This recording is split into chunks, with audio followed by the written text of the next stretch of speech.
Hello and welcome in to another episode of the Fantasy Football Forecast. We are coming back at you with another video after a couple weeks here. How's it going, Matt? I'm doing good, man. Excited to get back into it. Yeah, so we're coming at you with a video about how to select your draft order for this coming season. So we start this very early in the offseason, keeps the group chat active. So we would very much like to pass this information on to you. If you are not a commissioner, pass this video to your commissioner, see if they'll set up something like this for you. We'll walk through what we do, how we put it together, and then how we track it.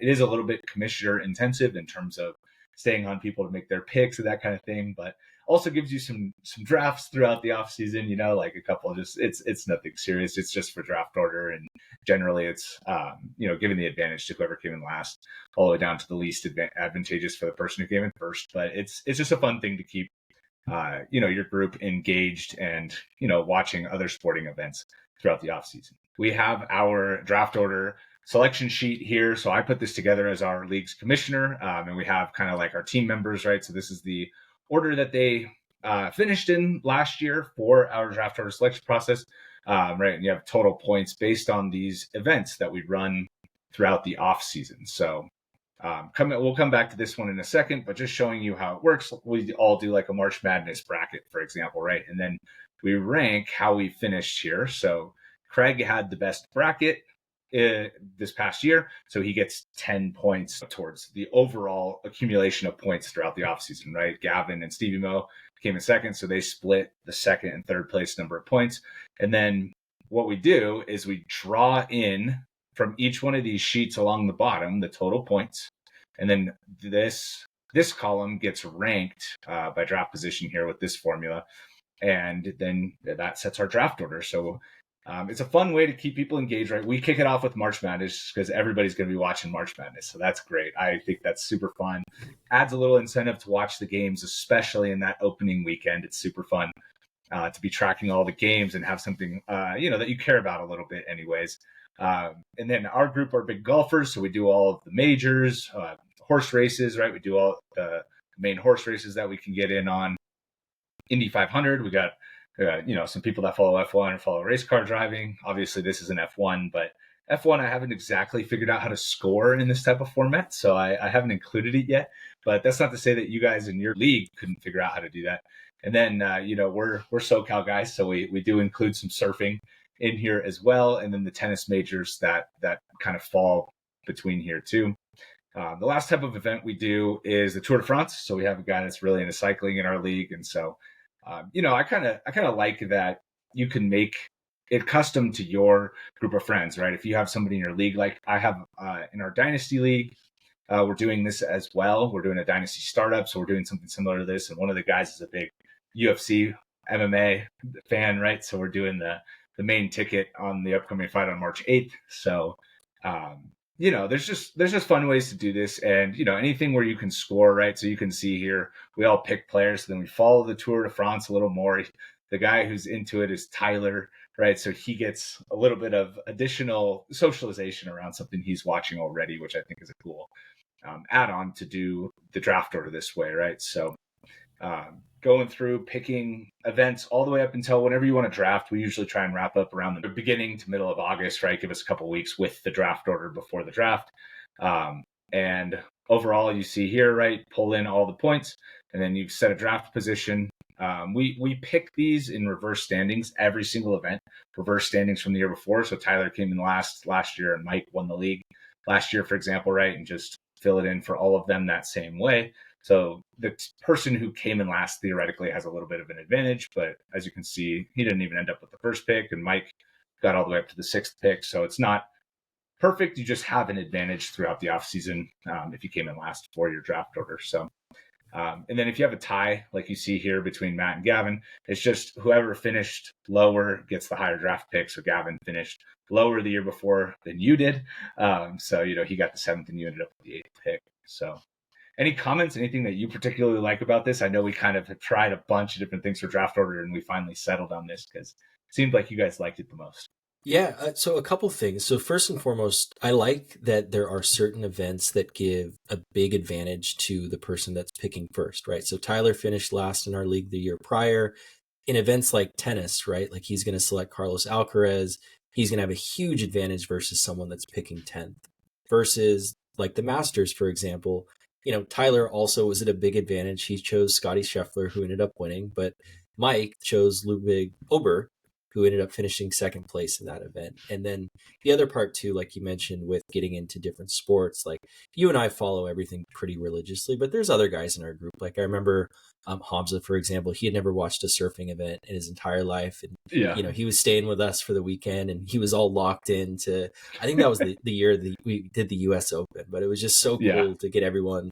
And again, the biggest thing too is it keeps the group chat alive all year round. Like I know some leagues, like it'll just die and it'll come up, August 20th or something like that. And that's not as fun. So I think it's really cool. And I think there's nothing that can really replace like when everyone's together and you're doing like a combine style event to choose the order. But even if you're able to do that, I think doing something like this just to get like seating going into a combine style event just adds, even more fun. So all around, it's a great experience. Like you mentioned with the Dynasty startup we're doing this year, with UFC. Like I've probably watched 3 UFC fights in my life, but I'm going to be locked into this one. I'm going to be looking up odds. So again, it's all for fun. And, draft order doesn't mean everything because the guy that ended up with the first pick chose Christian McCaffrey in our league, but it is always a good time. So one of my favorite things that we've incorporated into our league the last couple of years.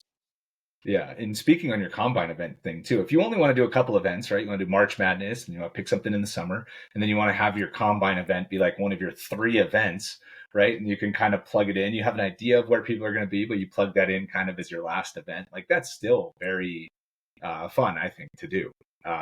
Another thing too that we're doing, you see here, right, that whoever won got the first pick, right? Whoever lost got the last pick, right? So we just went 1 through 10 that way.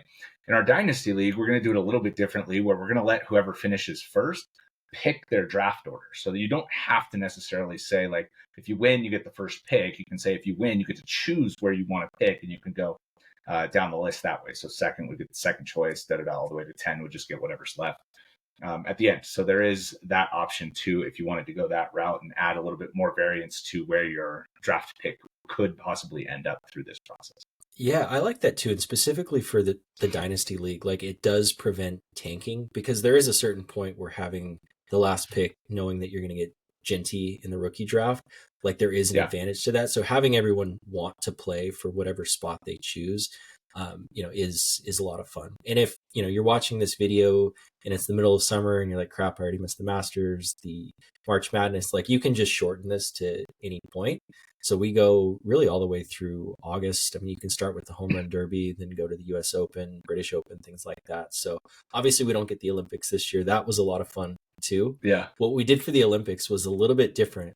This was kind of your idea, whereas we chose the country that we thought was going to get the most bronze medals. Yeah, it was something where I just tried to add a little bit more randomness to it, right? We talked about how predictable some of these events are. And so I tried to add an element of unpredictability here. Obviously, US, China, they're like Great Britain, they were still projected to have the most bronzes, and it played out that way. But you see the 5th pick, right? Germany, came in last. Obviously Netherlands and Canada, they also came kind of in last here, but, just added a little bit of uncertainty in a way that the gold or the bronze or the silvers, wouldn't have been necessarily as unpredictable too. So, and we won't have the Olympics this year, but that's what I say about just kind of like looking up the sporting events or talking to your league about what it is that they're watching. I know even in the Dynasty League we did, like we added Bachelor into that, so it doesn't have to even be sports related. Maybe you're watching. That was not my choice. Yeah. I don't know whose choice. I jumped all over it because I watched Bachelor, but somebody else suggested it, so I was like, okay, we can put that in there. So, but anyways, it's just another thing.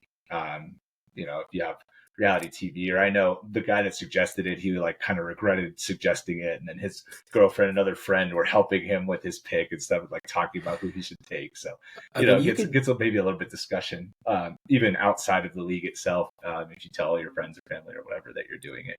Because I know too. And you could do like if you guys go to the county fair together or something, do a pig race or something, just any sort of competitive event just makes it so much more fun to watch. I know I was texting you during the Daytona 500. I was like, dude, my guy crashed out on the last lap. Like, what the heck? I was gunning for the top spot. Mad. So yeah, it's great.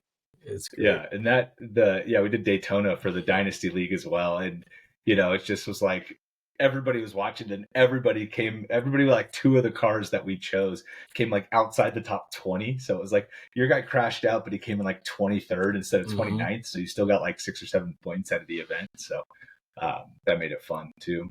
But yeah, so again, if you want to comment down below, because if you want any of this information, any of this stuff on how to set it up, right, you can pause the video here and look at the formula there, pause here and look at this formula.